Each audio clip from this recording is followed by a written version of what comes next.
You don't get paid for your time, you get paid for your value. Most people stay stuck because they never upgrade themselves. If you don't choose discipline now, you'll face regret later. In this audio program, Chris Widener drops some Jim Rohn truth bombs. Success is daily discipline, not random luck. Self-education builds fortunes. Your friends shape your future. And one choice today can shift your entire direction.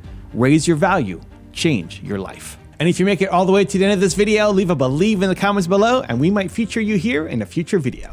I want to share with you 8 lessons of success from Jim Rohn that everybody should live by. Now, I'm going to read some quotes from Jim, and of course you might, when I'm done, say, well, what about this quote? You didn't say my favorite quote. Jim was one of the most quotable guys, right? So this is really about the 8 lessons that I like from Jim that I think are easily transferable to anybody to become successful in life. So let's talk about them. Quote number 1 from Jim Rohn: success is nothing more than a few simple disciplines practiced every day. Failure is not a single cataclysmic event. You don't fail overnight. Instead, failure is a few errors in judgment repeated every day. So it's interesting to me when you think about that lesson, and it's certainly a lesson that we can all apply, is the understanding of how we get to where we get. People will wake up one day and they'll say, I'm 30 pounds overweight. Well, you didn't wake up 30 pounds heavier than you went to bed. People will wake up one day and they're dead broke, or people will wake up one day and they're divorced, or people will wake up one day and something happens, right? And I think that the interesting thing about what Jim is teaching is that it doesn't just happen in one cataclysmic event. In fact, he says it's errors in judgment, just a few errors in judgment repeated every day. That the direction to failure, and of course the direction to success, is directly impacted by what you do every day. In fact, in both of those teachings about failure and about success, he uses the same 2 words, every day. What we do each and every day takes us to the place of either failure or success. One of the ways that I've boiled this down myself is in what I call a little equation that produces big results, and it's simply this: your short-term tasks multiplied by time equals your long-term accomplishments. So think about what you do in the short term, and this could be a day or a week. Of course, Jim mentioned every day. Your short-term tasks multiplied by time, that daily task, that daily thing, that daily practice, or that daily error in judgment, multiplied by time, 1 week, 2 weeks, 1 month, 1 year, 5 years, brings you to your long-term results. This is a fantastic lesson for us to understand. So, what I want you to think about from this lesson is, where am I today? And how did I get there? If you're successful in a particular area, look at what got you to become successful. If you're a failure in a particular area, ask yourself what happened repeatedly over time, maybe even every day, that brought me to this point of failure. Now, the beauty is that once you accept that where you are today is the sum of what you've done every day over the course of a period of time, if you're willing to take responsibility to whatever degree you're successful or a failure at where you are, it becomes very powerful. And it becomes powerful because if it's true that wherever you are today is the sum of the things you've done up until now, then it's also true that wherever you want to go, whatever success you want to achieve, is also going to be determined by what you do every day from here on out. It's such an amazing practical principle of doing things over and over and over again. If you do things like errors in judgment, as Jim called them, over the period of time, you end up at failure. If you practice great things, if you practice successful principles every day, if you practice discipline every day, then over the course of time, you become successful. The second lesson that I learned from Jim, and you've probably heard as well, and I'd like to share with you and talk to you about, Jim always said that a formal education will make you a living, self-education will make you a fortune. That is such an amazing Amazing teaching. And I still, to this day, in many of my seminars, most of my seminars, talk about that. A formal education will make you a living. Self-education will make you a fortune. Let's think about that for a moment. Often in my seminars, I will ask the question, why is it that some people succeed and other people don't succeed? We live in a country where we're free to do what we'd like to do. We can choose our profession. We can choose how much money we want. We can choose who we marry. We can choose where we live. Everybody has the same ability to be free and make choices, and yet some of them succeed and others of them don't. Why is that? Well, let's think about that for a moment. In a country, how many kids go to high school? I don't know the exact number, but let's call it 90%. 90% of kids graduate from high school. So tens and tens and tens of millions, probably hundreds of millions of people in my country, America, the United States of America, have gone to high school. And yet, some of them are successful, some of them are not. In fact, some of them are successful, most of them are not. So we know that high school, formal education through high school, is not what determines whether or not you're successful. Now, are you saying to yourself, Chris, are you saying that we shouldn't go to high school? No, I'm not saying that at all. Everybody should finish high school. Do your best, get good grades, go to the football games, enjoy your life. It's a terrific time of life before you get out into the real world where you have to start paying mortgages and, those kinds of things. So enjoy high school. But high school isn't what determines the difference between the successful and the unsuccessful. Now, some people might say, well, it's college. You got to go to college. You got to go to college, you got to get an education, you got to go out, and that's the key to success. Well, let's think about that for a moment. Again, I don't know the actual statistics, but how many people have gone to college and graduated from college? Well, in my country, we're probably talking 100 million of us out of a country of 300-something million. Might be more.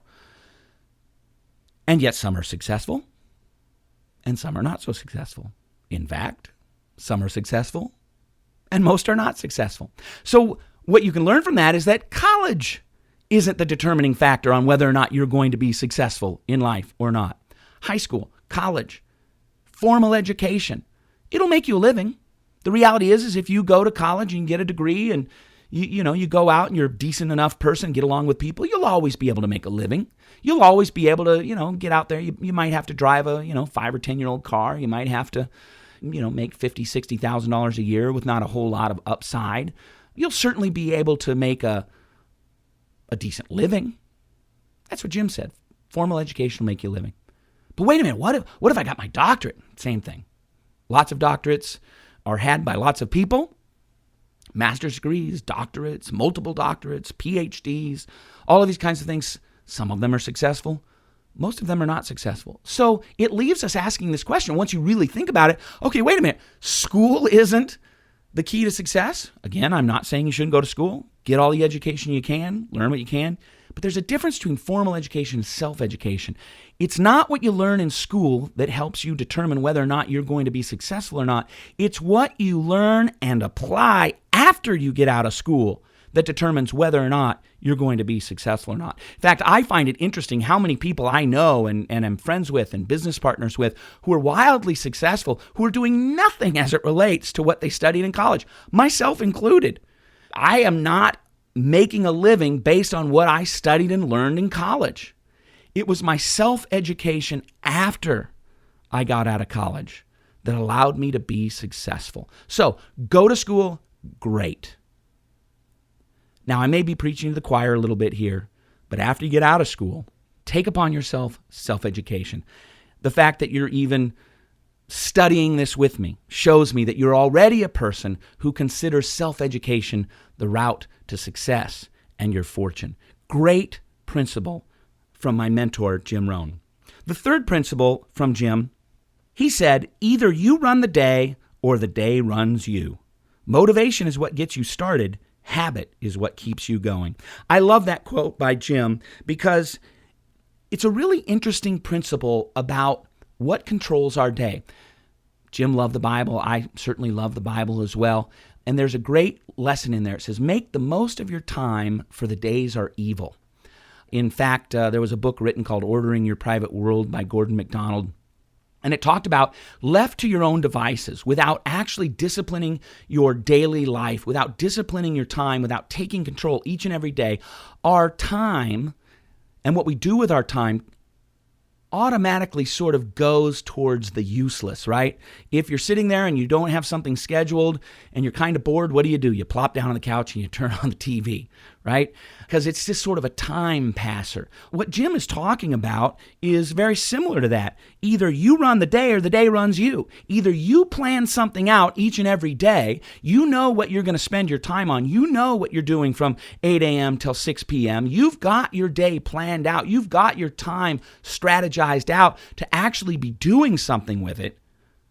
Or you don't, and you just sort of float through the day. I kind of call it like being like a paper cup in a windy, empty parking lot.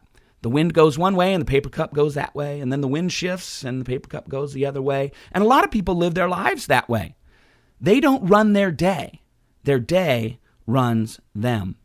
And Jim said it's motivation what gets you started, and that's true. You have to have that motivation. You have to have that self-motivation. You have to have that root word of motivation, which is motive, which is a compelling reason to act. You have to have that compelling reason to act in order to get started.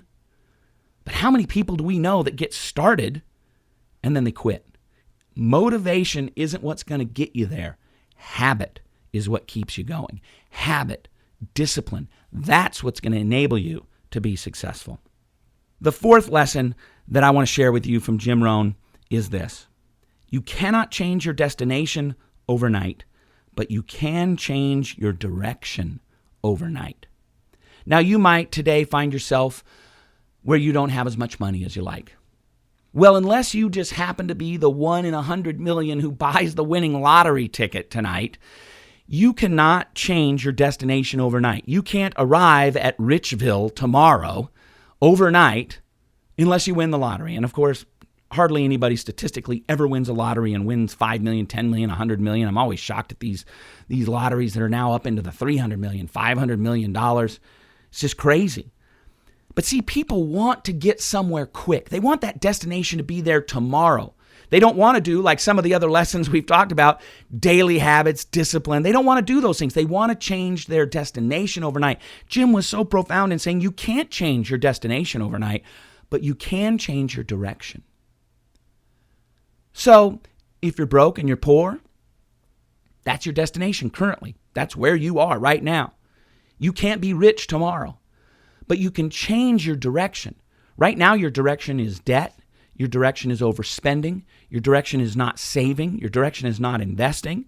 You can change that direction. You can spend less than you earn. You can set aside money. You can invest money. You can begin to save that money and build that wealth. You can begin to put it into investment vehicles. You can change that direction. You can get out of debt. You can begin to pay down that debt so that you go from being X amount of dollars in debt to zero in debt, and then from zero in debt to hundreds of thousands of dollars or even millions or tens of million dollars in wealth. That's the important lesson. You cannot change your destination overnight, but you can change your direction overnight. Lesson number 5 from Jim Rohn that everybody should learn and live by is one of his most famous ever. You've probably heard it before, and I'd like to just talk about it a little bit. Jim said, we must all suffer one of two things, the pain of discipline or the pain of regret. And I love one of the little words in there, and we usually just go right past it, and the word is must. It's not we might all suffer one of two things, or we might maybe all suffer one of two things.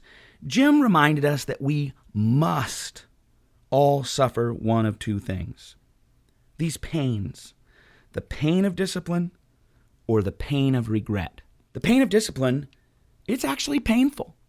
I think about great athletes who grow up and they're practicing their sport.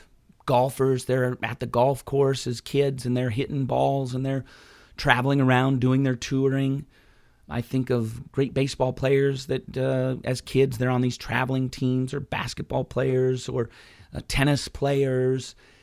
They're practicing. They're hitting thousands of balls or traveling around and competing. And they're probably missing out on a lot of things. They miss out on a lot of what a lot of kids get to enjoy as kids. Trips to the fair and cotton candy and ice cream and all these different kinds of things.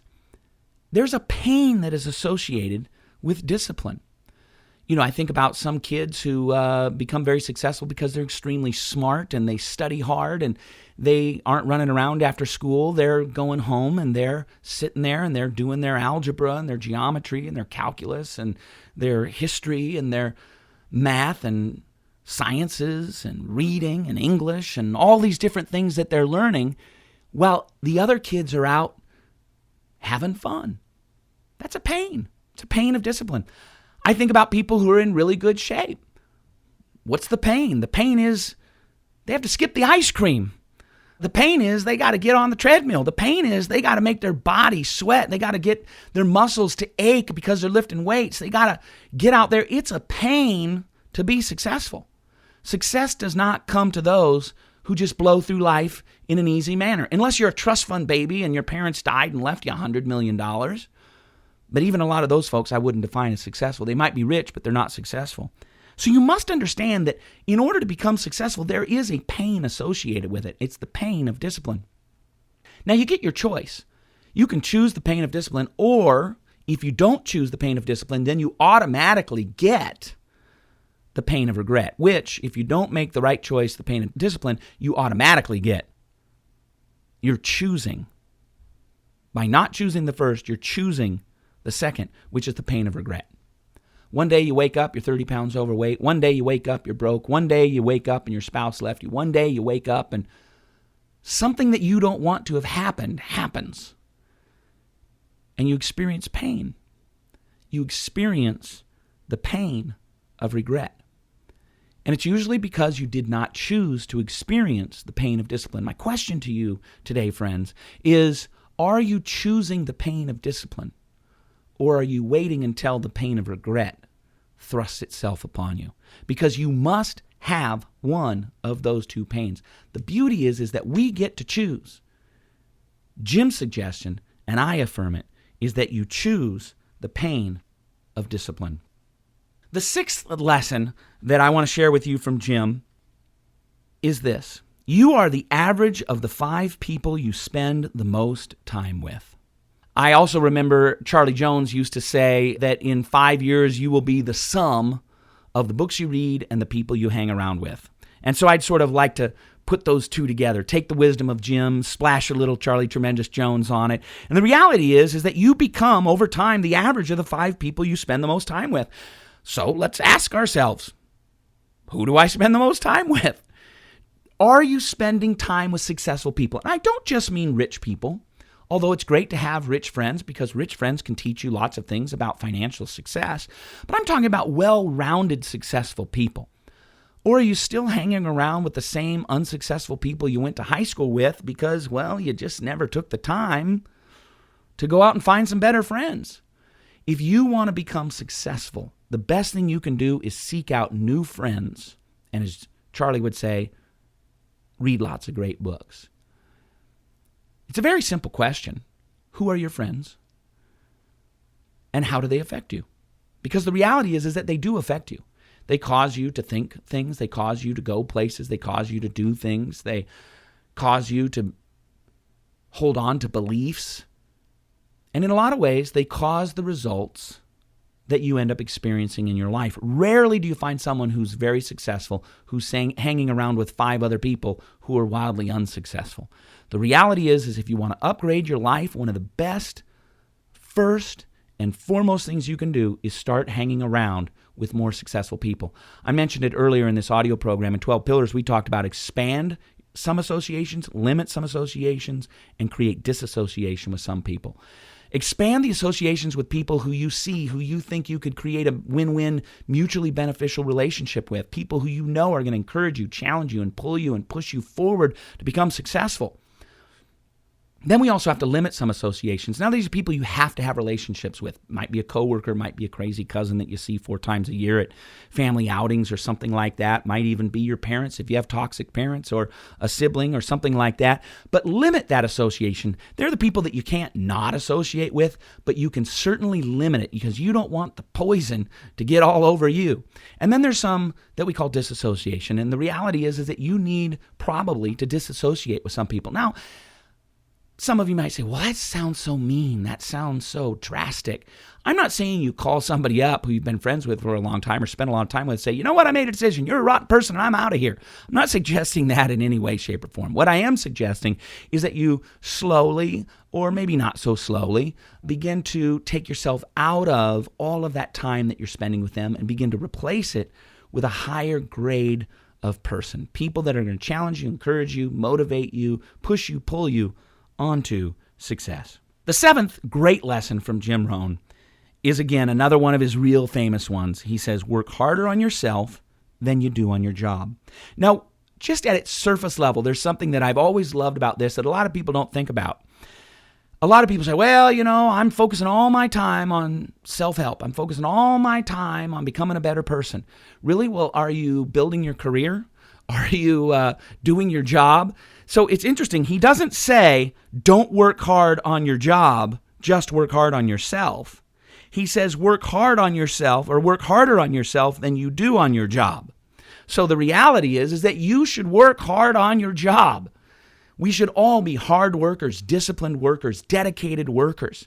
Whether you're working for someone else or you're an entrepreneur and working for yourself, we should be dedicated, disciplined, hard workers. But if you want to grow, if you want to achieve, if you want to stretch, if you want to get better, if you want to move forward, you must work harder on yourself than you do on your job. Why? Because wherever you are right now is going to achieve a certain level of success. If you stretch yourself, it allows you to achieve a greater level of success. So the question to you is number 1, are you working hard on your job? Because you should. But number 2, are you working harder on yourself than you are on your job? And the 8th lesson from Jim Rohn that everybody should learn and live by is this. You don't get paid for the hour. You get paid for the value you bring to the hour. Now, this is one of the most profound lessons, and particularly in modern day, I think about how many people don't understand that. There's this big push for income equality, and the reality is you're never going to have income equality. Now, I'm not in any way, shape, or form saying that we should pay people poorly and that we should, promote poverty or any of those kinds of things, but the reality is that people don't just get paid for the hour. I live in Seattle, and there's this big push for this higher minimum wage, and it's really all about being paid for an hour. Doesn't matter what you do for that minimum wage job. Doesn't matter if you're slinging burgers or you're working behind a counter or whatever. By golly, you should get paid X amount of dollars. And there's a big push across America. It misses the fundamental truth of what Jim talked about and the way that capitalism and the free markets really work. You don't get paid for the hour. You get paid for the value you bring to the hour. So if you want to get rich, if you want to become successful, what should you focus on? Raising the value you bring to the hour. So let's think about that for a minute. Some of you work 3 hours and you make $30. You get paid $10 an hour. You work 3 hours, you make $30. Some of you've done a little bit better in life and you work 3 hours and you get $75, $25 an hour. Now, why would one of you make $10 an hour and the other of you make $25 an hour? Let's say that you are providing a service for someone.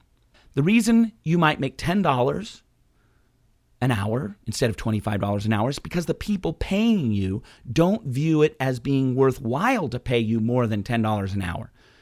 Because it's worth it to them to pay you $10 an hour to provide a service for them that they don't want to do themselves. That's the value. The value is, I'll pay you $10 an hour so that I don't have to do this job, raking leaves in my front yard, for example. $25 an hour, they're creating more value for the person who's paying the $25 an hour. In order to make $25 an hour, you probably have to be producing at least $50 or $75 an hour in value for the person who owns the business. But then let's think about a professional athlete. Let's think about a professional baseball player. And a professional baseball player might make $50,000 a game. Let's round down. Let's call it $45,000 because that'll make the math work a lot easier.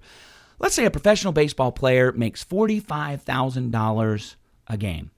A game in typically 3 hours. In that 3 hours, that professional baseball player makes $15,000 an hour. And you say, wait a minute, why does that guy make $15,000 an hour and I only make $10 an hour? All he's doing is playing a game. He's not being paid because he plays a game. There's lots of kids that play that same game. There's lots of college kids that play that same game. There's lots of adults that play, in adult rec leagues that play that game, none of whom get $15,000 an hour.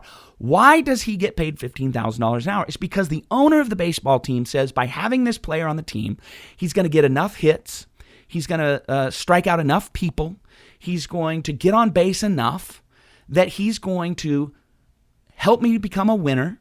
And by helping me become a winner, I'm going to sell more tickets. I'm going to sell more beer and more popcorn and more peanuts and more hot dogs. I'm going to win the pennant. I'm going to win my division. I'm going to go to the World Series, and I'm going to make millions and millions of dollars over the course of time. So the reality is that for that owner, it's a value to pay someone $15,000 an hour because it creates value. Or let's think about maybe you hire somebody to come and do a concert. And you say, okay, I'm going to pay this person. He's a famous person. I'm going to pay him to come in and sing at a concert. I'm going to pay him $100,000. He's going to do 2 hours. All right, that's $50,000 an hour. What's the value? Why would I do that? The value is that people will pay me money to be able to sit in one of my seats and then listen to this person, and then I get to make the profit.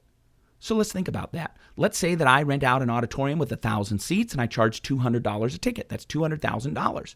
I pay the singer $100,000 and I make $100,000.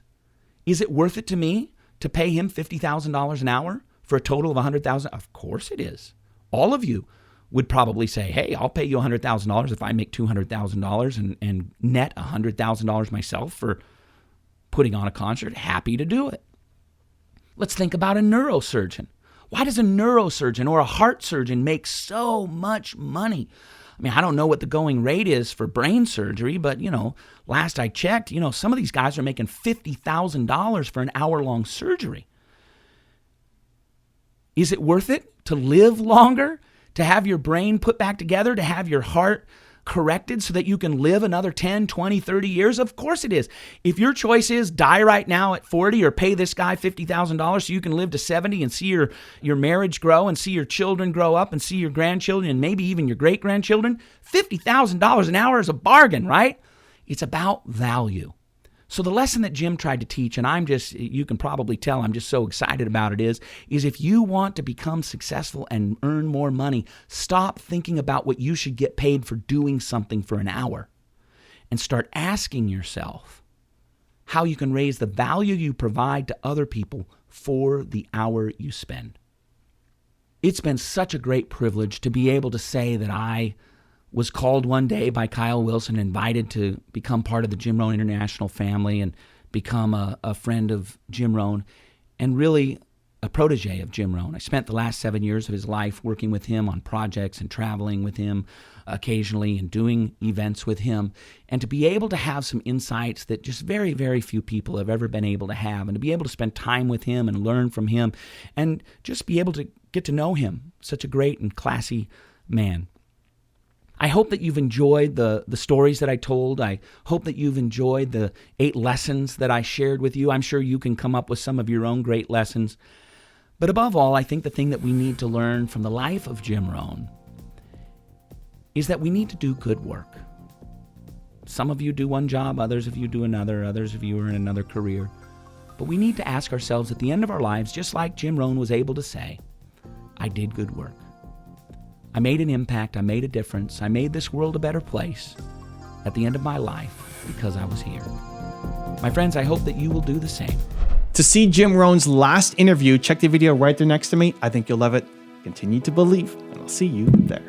Jim has been hailed over the years as one of the most influential thinkers of our time and considered to be America's foremost business philosopher. He has been sharing his success philosophies for over 40 years to over 4 million people worldwide.